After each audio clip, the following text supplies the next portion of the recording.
안녕하세요. 심리맨입니다. 심리맨 TV 채널은 심리와 마음에 관한 이야기를 나누는 심리 전문 채널입니다. 오른쪽 하단에 구독 버튼을 누르시면 이 채널을 잊지 않고 받아보실 수 있습니다. 네, 오늘도 타프티 강독을 계속 이어서 나갈게요. 오늘 나갈 주제는요. 페이지 96페이지고요. 19번째 주제입니다. 제목은 창조자의 불꽃입니다. 오늘 주제는요. 97페이지에 있는 이 질문 하나로 시작을 해보겠습니다. 볼틱체로 되어 있는 질문인데 제가 읽어볼게요. 왜 내가 원하는 대로 일어나는 것이 하나도 없을까? 네, 다시 한번 읽어드릴까요? 왜 내가 원하는 대로 일어나는 것이 하나도 없을까? 좀 일상적인 표현으로 하면 뭐예요? 뜻대로 되는 게 하나도 없네. 그렇게 얘기할 수 있죠. 여러분 살면서 그런 어떤 탄식 섞인 그런 이야기, 그런 표현을 해본 적이 있으실까요?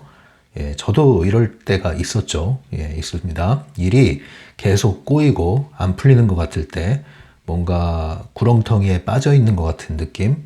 다른 사람들은 일이 잘 풀리는 것 같고 다른 사람들은 한 발 한 발 전진해 나가는 것 같은데 나는 계속 제자리에 머무는 것 같고 오히려 퇴보하는 것 같고 이제 그런 기분이 들 때가 있죠. 그리고 실제로 그런 일이 벌어질 때가 있습니다.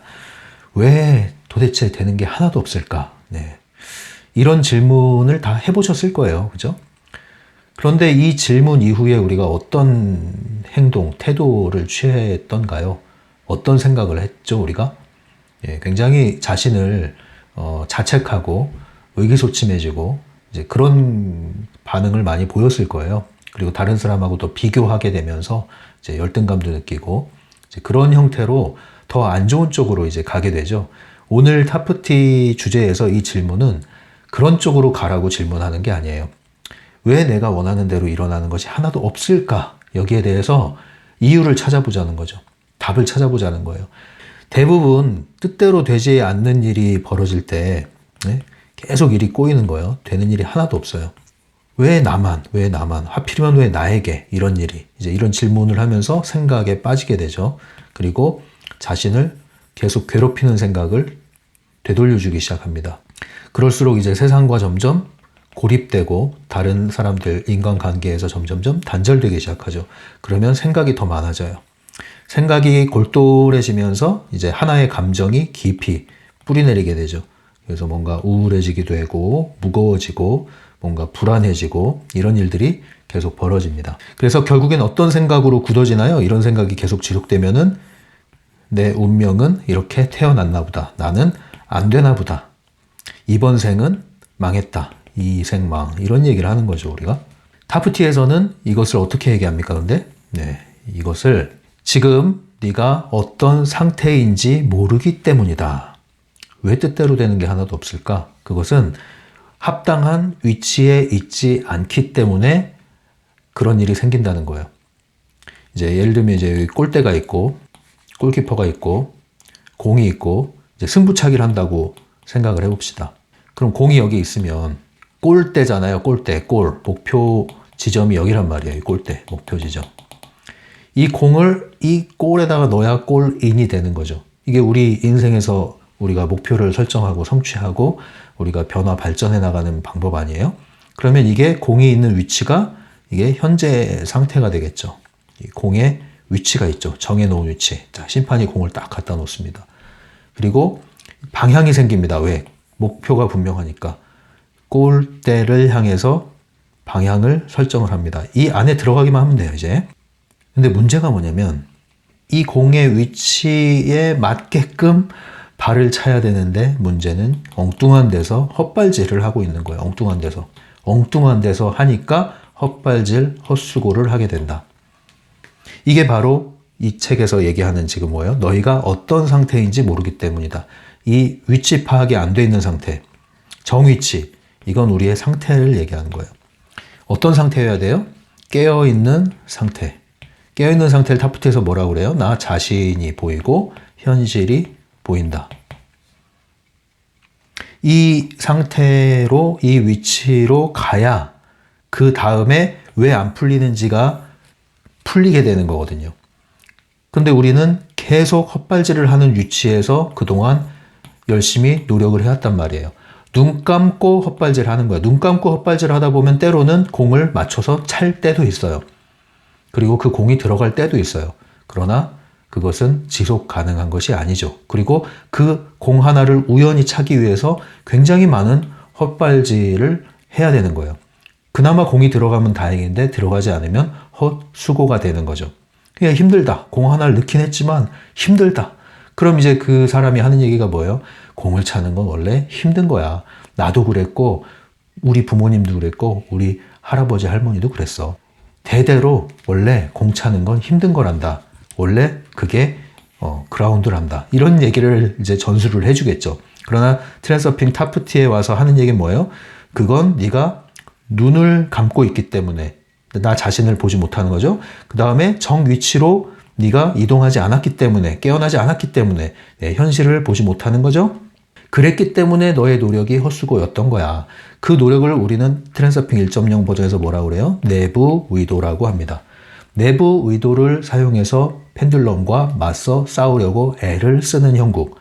이것이 바로 뜻대로 되지 않는 원인이라는 것이죠. 트랜서핑 원리에 따르면요. 그러면 우리가 뜻대로 안 풀리고 자꾸 미궁에 빠지고 자꾸 꼬여 만드는 그런 상황에서 뭘 먼저 해 나가야 돼요? 그런 상황이 되면 자꾸 마음이 조급해지거든요. 그래서 자꾸 현실에 손을 대게 돼요. 이것도 손대고 저것도 손대보고 이것도 해보고 저것도 해보고 그렇게 해서 되는 게 아니란 말이에요. 그럴수록 점점 미궁에 빠진단 말이죠. 그럴 때 뭘 해야 된다고요? 빨리 눈을 뜨고 자신을 보고 그 다음 뭐예요? 위치를 빨리 파악하고 현실을 보는 깨어난 상태로 돌아오는 이게 급선무가 돼야 되는 거예요. 다시 말해서 나의 내면이 먼저 제 위치를 찾아가야 되는 거예요. 그리고 나서 현실 인식을 명확하게 에너지적으로 트랜서핑적으로 해야 되는 거죠. 그리고 나서 내면이 정리되고 안정되고 밝아지고 할 때 비로소 외면에 영향력이 미치게 되는 거예요. 이때 제대로 된 현실이 다시 복원되고 회복되고 되돌아오게 되는 거고요. 이것이 더 강해지면 이제 이러한 현실이 끌려오는 거고 이것이 현실을 창조한다 얘기하는 거죠. 이 질서가 어긋났기 때문에 계속 헛발질을 하는 겁니다. 헛발질. 그래서 왜 뜻대로 되지 않는가? 헛발질을 하기 때문이다. 그 헛발질을 하는 것을 다른 표현으로는 뭐라고 그래요? 달팽이라고 표현하죠. 이 책에서는 달팽이. 그러나 우리는 이 뭐가 돼야 된다? 불꽃을 발하는 반딧불이 돼야 된다. 이 얘기를 하는 겁니다.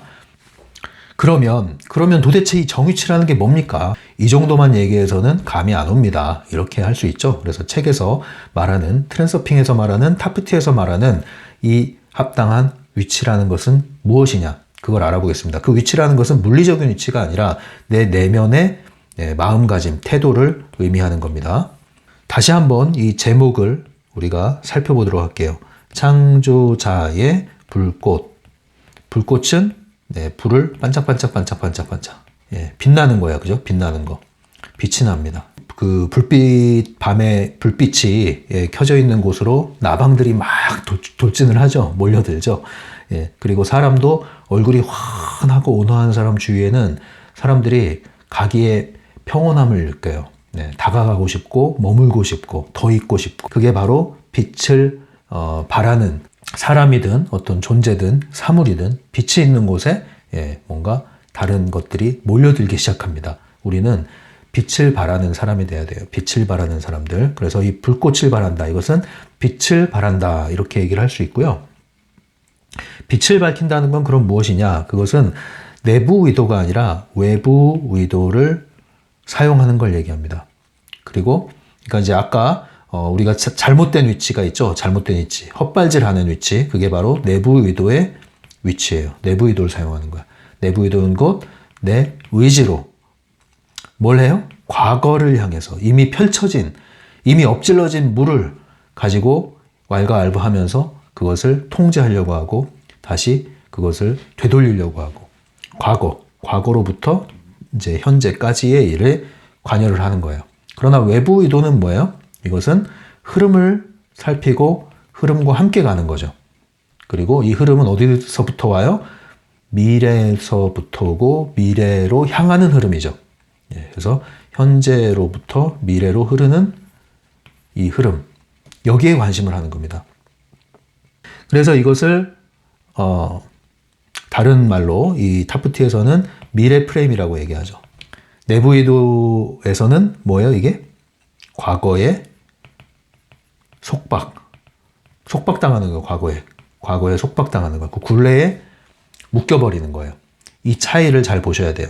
이것은 헛발질하는 위치다. 이것이 정위치다. 그리고 또 하나 한다면 내부 의도를 사용하는 것은 다분히 머리 중심. 이것을 트랜서핑 1.0에서는 마음이란 표현으로 나와 있었는데 머리를 사용한다, 생각을 사용한다 라고 보시면 돼요. 머리로는 다 알아요. 머리로는 모르는 게 없어. 그러나 행동으로 번역된 것이 하나도 없고 이 머리에서 들어오는 생각조차도 펜듈럼으로부터 주입된 생각, 그 기준에 따라서 움직이는 생각이라는 거죠. 진짜 내가 생각하는 게 아닐 가능성이 높아요. 내가 원하는 게 뭔지도 몰라요. 내가 편안한 게 뭔지도 몰라요. 내가 좋아하는 게 뭔지도 몰라요. 그냥 생각으로는 많은 것을 알고 있지만 정작 나에 대해서 아무것도 제대로 조절하고 통제하고 나를 쉬게 할 수가 없단 말이에요. 이게 이제 머리만 비대해진 AI. 그러나 외부 의도의 흐름을 따라서 미래 프레임을 비추는 반딧불의 존재인 사람들은 뭘 사용해요? 마음이 아니라 영혼. 그래서 영혼과 마음의 일치 얘기했죠? 영혼을 다른 말로 얘기하면은 직감 또는 가슴의 소리라고 보시면 돼요. 이것을 따르는 사람들. 이 차이를 잘 비교해 보시기 바랍니다. 트랜서핑 1.0 버전과 비교해 보시면 타프티의 개념이 그렇게 어렵지 않아요. 그래서 우리는 반딧불이처럼 빛을 발하는 사람이 돼야 되는데 이 빛을 발하는 사람은 바로 이러한 사람이다. 그래서 미래와 관련됐기 때문에 이것은 다분히 창조와 관련된 얘기죠. 그러나 과거에 대해서는 이걸 창조라고 얘기 안 하죠. 과거에 대해서는 미련, 집착 이런 표현을 많이 쓰겠죠. 그래서 창조자의 불꽃을 발하자, 밝혀라 이 얘기입니다. 그래서 이곳은 다른 말로 곧 선택권의 위치로 돌아와라. 우리의 정 위치는 어떤 위치냐? 선택권을 가지고 있다는 것을 아는 위치. 어떤 선택권이에요? 다가오는 프레임을 통제할 수 있다. 이미 지나간 것을 손대지 말아라. 우리는 항상 끊임없이 다가오는 미래 프레임을 얼마든지 선택할 수 있다. 과거가 어떠했든 상관없이. 그리고 이 선택권을 지녔다는 것은 다른 말로 행동화가 뒤따라야 되는 거예요. 행동화. 생각만 하는 게 아니라. 그래서 생각 플러스 행동. 이걸 의도라고 그러죠. 의도의 조율. 그래서 우리는 머리로 방구석에서 생각만 하는 게 아니라 그러한 미래 프레임을 비추는 방향으로 내가 심상화하는 생각의 방향으로 행동과 태도를 함께 일으켜준다. 그것이 의도다. 이게 바로 정위치다. 이게 곧 선택권을 가진 자의 태도다. 이게 바로 창조자의 불꽃을 밝히는 길이다. 이렇게 할 때 우리의 과거가 어떠했든지 상관없이 얼마든지 우리는 미래를 새롭게 점프할 수 있다. 97페이지에 있는 내용을 읽으면서 가볼게요. 영화 속에서 잠이 들었다고 상상해보거라. 그 상태에서 무엇을 변화시킬 수 있겠는가? 영화는 너희의 의지와 무관하게 돌아간다. 이 그림을 또 다시 봐야겠죠? 타프티에서 기본이 되는 그림. 이 필름, 우리의 인생은 하나의 시나리오를 따라 움직이는데 그것은 하나의 필름 안에 들어있다. 그러나 그 필름은 하나로 고정된 것이 아니다. 가능태 공간에 무수한 필름이 있고 무수한 필름은 무수한 시나리오를 담고 있다. 그러나 우리가 놓여있는 이 필름은 우리가 바꿀 수 있는 게 아니다. 특히 지나간 시나리오, 필름은 손대는 것이 아니다. 그럼 우리가 할 수 있는 건 뭐냐? 이 필름 안에서 이것을 바꾸려고 싸우는 게 아니라, 이게 지난 시간 내용이죠. 미래 프레임을 비춰라. 다가오는 프레임, 다가오는 영화 필름을 끼워 넣어라, 현실에. 그럴 때 너의 시나리오도 바뀔 것이다. 이게 바로 현실 변환이다. 영화가 마음에 안 들면 영화관을 바꿔야 돼요. 그게 필름 바꾸는 거죠. 영화가 마음에 안 든다고 스크린 붙잡고 거기 배역들 앞에 가가지고 그만 소리쳐봐야 아무 의미가 없다. 그것은 헛수고다. 헛발질하는 거다. 그 얘기입니다. 그런데 우리는 어떤 또 유혹이 있냐면요. 이 창조자의 불꽃과 대비되는 용어가 여기 또 나와요. 그게 바로 지배자의 불꽃 이런 표현을 써요. 지배자의 불꽃은 뭐냐면은 현실의 지배자 할 때 그 지배자가 아니에요. 트랜서핑에서 현실의 지배자 얘기하는 그 지배자는 창조자란 뜻이고요. 여기서 말하는 지배자는 부정적 의미로 사용된 겁니다. 어떤 의미냐면은 현실과 맞서 싸우는 걸 의미하는 거예요. 펜듈럼과 맞서 싸우는 태도를 얘기하는 거예요. 그래서 지배자의 불꽃을 태운다는 것은 열을 낸다는 뜻이에요. 한마디로. 현실을 바꿔보려고, 고쳐보려고, 엎질러진 물을 담으려고 열을 내고 있는 것이다. 근데 이게 바로 인간관계에선 뭐예요? 인간관계에선 지배하려는, 통제하려는 욕구로 나오는 거죠. 사람을 내 마음대로 부리려고 해. 그래서 뭐예요? 자녀도 내가 통제하려고 그래요. 다 너를 위한 거야 라고 하지만 실제 어때요? 통제하려고 그래요. 이게 바로 지배자의 불꽃이 튀는 거죠. 이 불똥이 이제 잘못 튀면은 화재가 나요. 화재. 부부간에서도 남편과 아내 서로가 지배자의 불꽃을 튕기려고 하죠. 이 따가운 불꽃이 몸에 닿으면 그때부터 반응이 오기 시작하는데 이제 화염에 휩싸일 수가 있습니다. 잘못하면은. 그래서 지배자의 불꽃, 이게 바로 하나의 유혹이다 이렇게 표현합니다. 이 책에서는. 유혹이다. 왜 유혹이냐? 이게 왜 이런 일이 벌어지느냐? 사실은 우리가 정위치, 깨어있는 상태에서 선택권을 사용해야 되지 그것이 진정한 선택권인데 잠든 상태에서도 우리는 무의식적으로 이러한 선택권을 사용하려고 한단 말이에요. 왜냐하면 본래 우리 존재 자체가 자유의지를 갖고 있는 사람이기 때문에. 그러나 그러한 기능을 잠든 상태에서 쓴다는 것은 잘못 쓰고 있는 거죠. 마치 우리가 뭐 몽유병이 있을 때 깨어난 사람처럼 움직이지만 잠든 상태잖아요. 잘못하면 위험하단 말이에요. 계단에 넘어질 수도 있어요.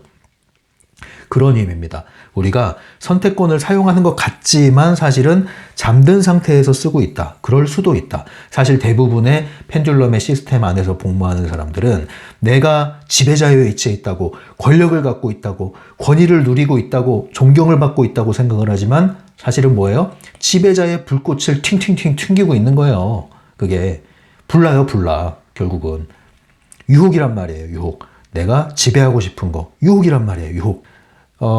메슬로우 욕구 이계론 보면 자아실현 욕구 밑에 존경받고 싶고 지배하고 싶고 이런 욕구가 있어요.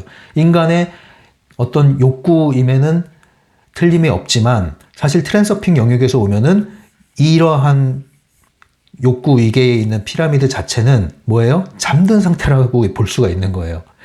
이 욕구이계론에서 자아 초월 욕구로 넘어갈 때 비로소 우리는 깨어난 상태, 곧 트랜서핑의 정위치로 가는 상태라고 볼 수 있는 거예요. 그 밑에 모든 욕구는 인간으로서 당연히 갖고 있는 것이지만 그것을 우리는 깨어있다고 보진 않아요. 무의식적인 것이다라고 보는 거예요. 트랜서핑 개념에서는. 그래서 요거를 또 한번 잘 점검하고 가셨으면 좋겠습니다. 그래서 98페이지에 가면은 그럼 이제 어떻게 해야 되느냐. 정위치에 왔다. 그럼 뭘 해야 됩니까? 세 가지 얘기합니다. 첫째, 다가오는 프레임을 움직인다. 다시 이 그림을 봐야겠죠? 다가오는 프레임을 움직인다. 지나간 것은 지나간 대로 내버려 두세요. 유용함 찾기만 하세요. 다가오는 프레임을 움직인다. 다가오는 프레임을 심상화해야겠죠? 이것을 목표 프레임, 미래 프레임이라고 합니다. 그래서 목표가 있어야 돼, 목표가. 지나간 것을 자꾸 집착하고 거기에 손대는 게 목표가 되면 안 돼요. 심지어 내 상처를 치유하는 게 목표가 돼서도 안 돼요. 상처를 치유하는 건 과정이 돼야 됩니다, 여러분. 상담 자체가 목표가 돼서도 안 돼요. 물론 상담에 상담 목표라는 게 있죠. 상담 목표라는 게 설정을 하죠. 상담에서의 목표가 될 수 있지만 상담 목표를 이룬다고 해서 여러분들의 목표가 끝난 게 아닙니다. 트랜서핑에서는. 어디로 넘어가야 돼요? 이 모든 것은 사실은 미래 프레임을 비추기 위한 목표 설정을 하기 위한 것으로 향해야 돼요. 그러한 힘을 얻기 위해서 이러한 에너지 정화를 하는 거죠. 상처를 치유하는 거죠. 그런 목적으로 연결되지 않는 것은 무의미한 목표가 될 수 있습니다. 심지어 치유의 여정을 떠난다 하더라도 헛발질이 될 수 있습니다. 그래서 우리는 이걸 잘 기억하셔야 돼요. 예, 앞으로 나가는 거, 다가오는 프레임, 다가오는 시나리오, 다가오는 현실, 다가오는 나의 미래. 여러분들이 나이가 어떻게 됐든 상관없이 다가오는 미래, 그것을 끊임없이 비추는데 초점을 둬야 되는 것입니다. 그래서 두 번째로 얘기하는 게 뭐예요? 이제 자기 자신을 움직인다. 예, 그래서 다시 여기 정리해 볼게요. 첫 번째는 다가오는 프레임을 움직인다. 우리가 해야 될 거, 예, 정의치로 왔으면 해야 될 거. 두 번째, 정의치로 왔으면 자신을 움직인다. 세 번째로 자신을 통제한다. 예. 자신을 움직인다는 것은 뭐냐면 쉽게 얘기하면요. 변화를 하란 얘기예요. 움직임은 뭐예요? 변화가 있죠. 가만히 있으면 변화가 없죠. 움직이는 건 변화죠. 예, 그래서 변화라고 생각을 하시면 됩니다. 움직임은. 그래서 자신을 움직이라는 얘기는 변화를 지향을 해라. 그런데 여기 조건이 있습니다. 여기서 말하는 변화는 개선의 의미가 아니에요. 여기서 개선은 어떤 의미냐면 펜듈럼이 요구하는 스탠다드, 그 표준에 맞추는 획일화된 변화가 아니란 뜻입니다. 펜듈럼의 자기 개발이 아니에요. 그래서 이 변화는 다른 말로 자기 성장이란 표현을 쓰는 걸 제가 선호한다고 그랬죠. 자기 개발이 아니라 자기 성장. 그래서 이 변화는 엄밀히 말하면은 새로운 것을 더 씌우는 게 아니라 펜듈럼으로부터 너는 이렇게 변해야 돼. 이런 사람이 돼야 돼. 너는 착한 아이가 돼야 되지. 너는 공부를 열심히 하는 학생이 돼야 되는 거야. 넌 좋은 대학에 가야 되는 거야. 너는 의사가 돼야지. 자, 이 모든 펜듈럼의 메시지로부터 주입받은 것을 뭐예요? 걷어내는 거. 예, 걷어내는 거. 깨끗하게. 걷어낼 때 거기에 뭐가 있어요? 사실은 거기에 빛을 내는 창조자의 빛을 발하는 내가 이미 존재하고 있단 말이에요. 그러니까 새로운 것을 더 씌우는 게 아니라 입혀진 것을 걷어낼 때 진짜 내 모습을 발견하는데 그게 바로 창조자의 불꽃을 틔우는 반딧불이 이미 존재한단 말입니다. 그래서 변화에 대한 개념을 여러분 바꾸라고 그랬죠. 뭘 또 하나 이렇게 해서 나를 개조시키는 이런 의미가 아니에요. 수많은 그런 개조를 해야 된다라고 주입받았던 것을 하나하나씩 해체시키는 겁니다. 해체시키는 거라고요. 그 프로그래밍 된 거를. 그게 변화예요. 트랜스핑에서 말하는 변화가. 이러한 변화를 지향을 해라. 이게 자신을 움직이는 겁니다. 그 다음 자신을 통제하는 것. 이것은 이제 발전해 나가는 것을 얘기하는 거예요. 계속 변화 발전. 99페이지. 그런데 자기 자신을 배신하지 않으면서 변화해야 된다. 이 말은 뭐냐면 아까 얘기했듯이 펜듈럼에 복무하는 변화가 아니다. 이 뜻이에요. 이제 100페이지에 왔습니다. 자, 그래서 우리가 해야 될 것은 창조자의 불꽃을 피우는 것이다. 창조자의 불꽃은 이 세 가지를 할 때 나타난다. 이 세 가지 안에 창조자의 불꽃을 발하는 길이 있다. 이것이 바로 반딧불이 되는 길이다. 그리고 보너스로 두 가지를 더 얘기를 합니다. 첫 번째는 뭐예요? 현실을 선택할 뿐만 아니라 반드시 해야 하는 일을 해야 한다. do it 해야 된다. 뭐예요? 행동화. 그래서 여러분들 방구석 트랜스퍼가 아니라고 그랬죠? 행동화. 직접 그와 관련된 것을 몸을 움직여서 조금이라도 해 나가야 돼요. 두 번째, 유용함 찾기는 자신을 위한 것뿐만 아니라 다른 달팽이들, 그러니까 다른 펜듈럼에 포획된 사람들을 위해서, 다른 사람들을 위해서도 유용함을 끌어내 주는 게 좋다. 그래서 나와 모든 이들에게 유용함을 이라는 이야기를 하죠. 이것은 다른 말로 프레일링하고 좀 비슷해요. 그래서 쉽게 얘기하면 뭐냐면 다른 사람들을 격려하고 응원하고 칭찬해 주는 건데 구체적으로 해주시는 거예요. 그냥 빈말로 립 서비스 하는 게 아니라 다른 사람들의 강점, 장점을 찾아서 확인을 시켜주고 칭찬을 해줘 보세요. 이게 프레일링이자 곧 상대방에게 유용함을 찾아서 돌려주는 거예요. 근데 이렇게 할 때 역시 창조자의 불꽃을 발하게 된다. 창조자의 불꽃을 반짝반짝반짝 발하게 되면 어떤 결과가 생겨요? 사람들이 몰려들기 시작한다. 그래서 내가 있는 곳이 축제가 되는 거예요. 내가 있는 곳이 사랑이 되는 거예요. 내가 있는 곳이 빛이 되는 거예요. 내가 빛을 발할 때 이 빛 안으로 어두운 그늘에 있던 사람들이 몰려오기 시작하는 거죠. 내가 향기를 발할 때 이 향기를 맡고 사람들이 매력을 느끼고 오게 되는 거예요. 결국 모든 것은 이 내면의 중심의 생각과 태도와 마음으로부터 현실이 변환이 되는 겁니다. 이것을 잊지 마세요. 이게 기본 질서입니다. 예, 그래서 창조자의 불꽃은 어디서 시작됩니까? 내면에서, 생각에서, 우리의 마음의 태도에서 시작되는 거예요. 이 세 가지, 1, 2, 3번을 향한 마음의 태도를 전환시키는 것, 이게 창조자의 불꽃을 발하는 겁니다. 이렇게 창조자의 불꽃을 발할 때 나머지는 결과다. 현실 변환, 결과다. 원하는 관계, 변화, 이거 결과로 따라오는 거다. 그래서 창조자의 불꽃을 발하는 사람은 곧 반딧불이라고 할 수 있는데, 반딧불이는 유용함을 찾는 사람들. 그러나 달팽이들은 뭘 찾아요? 유해함을 찾는 사람들. 유해함을 과거로부터 끄집어내는데 전문가들, 달팽이들, 펜듈럼의 좀비들. 그러나 트랜스퍼는 뭐 하는 사람들? 과거에 어떤 시련이 있었든 유용함을 찾아내고 미래를 향해서 계속 원하는 프레임을 비추고 몸을 움직이는 사람들, 내가 있는 곳을 밝히는 사람들, 나 자신을 먼저 밝히는 사람들, 아무리 어두운 곳에 있어도 나 자신을 밝히는 사람들, 결국은 내 주위를 환하게, 따뜻하게, 편안하게 만들어 나가는 사람들, 나머지는 다 결과다. 그 결과 나의 관계가 바뀌고 원하는 현실이 창조되는 것이죠. 이게 현실 창조예요. 예. 그래서 이 질서를 잘 이해를 하시고 적용을 하셔야지, 나는 어둠 가운데에서 그냥 방황하고 있는데, 예? 불꽃이 다 꺼져 있는 달팽인데 아무리 심상화를 한들 되겠냐고요. 그래서 요 관계를, 큰 그림을 먼저 잘 간직하시고 다시 한번 창조자의 불꽃 이 부분을 한번 읽어보십시오. 그러면 훨씬 더 깊이 있게 이해가 되면서 어떻게 적용해 나가야 적용이 실제로 될지에 대해서 여러분들이 이해해 나갈 수 있을 겁니다. 이런 식으로 한 발 한 발 타프티를 적용해 나간다면 여러분들은 분명히 당장 하루아침에 되는 것이 아니라 천천히 그러나 확실하게 변화의 단계를 밟아 나가실 겁니다. 예, 그럼 다음 시간에 계속 만나 뵙도록 할게요. 여러분들을 응원합니다. 지금까지 심리맨이었어요.